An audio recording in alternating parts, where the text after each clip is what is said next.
Hi, I'm Tim Parry, Senior Content Manager with Multichannel Merchant. I am with Craig Reed, Vice President of Global E-Commerce at Pitney Bowes, and we're talking at the IRCE 2013 show, talking a little bit about some of the global e-commerce that is happening right now. Yeah. Craig, let's talk, if you are a US-based merchant who's only selling goods and products domestically, Right. why should you consider expanding globally? Really it's about accessing another market. I think, historically, the U.S. market has shown a lot of growth. It's been very robust, but over time, the U.S. market, the growth is still strong, but it's slowing down. So as, if you're a merchant, you want to look at what's the next big stage of growth, it's really international. So you've got a world of customers out there who want U.S.-based goods and services or want goods and services from other countries.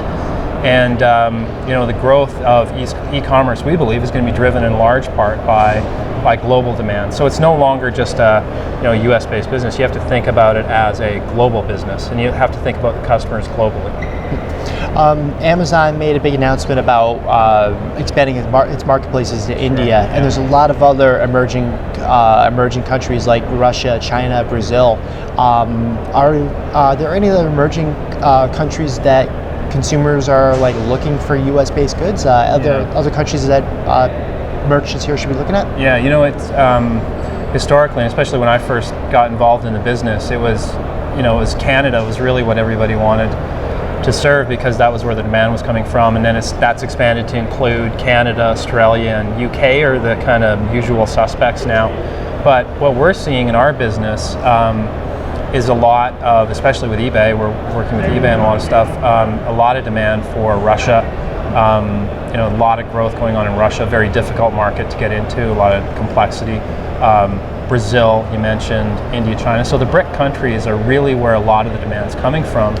And you mentioned that Amazon is going into India. I mean, this is just really about the growth and the boom of really a burgeoning middle class in these countries that has disposable income, that wants to buy goods that they can't get in their local markets, and they're trying to get them increasingly from the U.S. markets. And I think that trend's only going to continue. You look at the size of the markets in Brazil, Russia, India, and China. I mean, it dwarfs the size of the U.S. market. So, and that goes back to our earlier question about,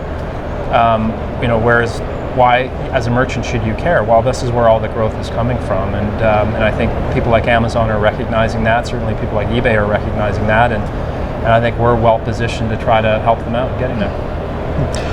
What are some of the things, if I'm a merchant and I'm looking to expand globally, what are some of the things I need to look at doing, and how would I determine what country is best for what I'm selling? Each country is different. I think merchants really have a choice. They can either choose to build in-house capabilities, so they would need to learn import-export regulations, they need to hire staff to deal with all the complexities, work with logistics providers. So it's very complex. Each country is very complex.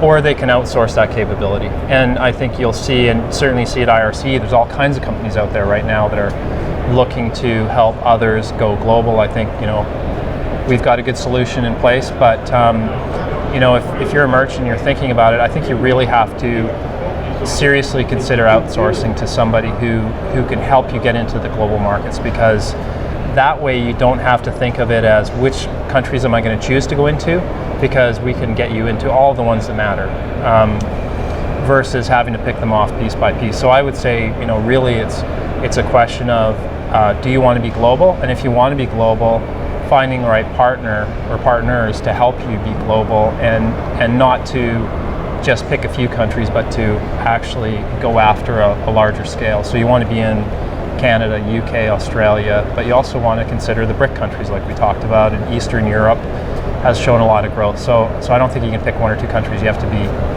have a larger footprint. You've been in a lot of meetings, and you've been on the show floor at the show since it started yesterday. What are potential customers who are coming to you, or current customers who are coming to you? Are they coming really all educated and knowing exactly what they're looking to do, or is it still a curiosity stage? It's really changed. I've been coming to this event for a long time. I actually have been in doing cross-border since 2000, believe it or not. So I've seen it right from its infancy. And I would say the conversation has changed pretty dramatically from even 3-4 years ago to today, where merchants are really now specifically focused on, I have made the decision to go international or to be global. I understand the markets I want to be in, or understand what I want to do. Now I need you to help me get there. And before it was more of a, yeah, well, you know, it was a different conversation while you're trying to convince them that they should be global. You don't have to convince them anymore. And I think one of the big topics you've seen at IRCE is global's right up there with mobile.